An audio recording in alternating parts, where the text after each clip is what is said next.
అక్కడ మీద తెలుస్తుంది. అది కూడా ఒక తీవ్రవాదులకి మద్దతు ఇచ్చే దేశం టర్కీ అన్నది నేను చాలాసార్లు ప్రస్తావించాను.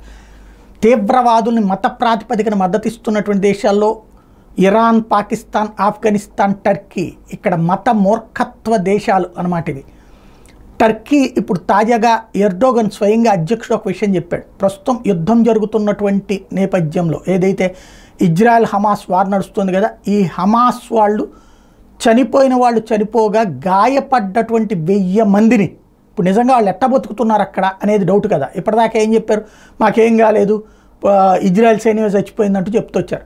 బట్ చచ్చిపోయిన వాళ్ళు ఎంత అన్నది చెప్పలేదు. కానీ 1000 మంది తీవ్రంగా గాయపడ్డటువంటి వాళ్ళు ఇప్పుడు టర్కీకి తీసుకురాబడ్డారట. టర్కీ ఆసుపత్రిలో వాళ్ళకి ట్రీట్మెంట్ ఇస్తున్నారు. వాళ్ళకి తగ్గాక మళ్ళీ పవిత్ర యుద్ధానికి వెళ్తారంటూ ఎర్డోగన్ ప్రకటించాడు. అంటే 1000 మందిని కాపాడాం తీవ్రవాదులని టర్కీ బహిరంగంగా ప్రకటించింది.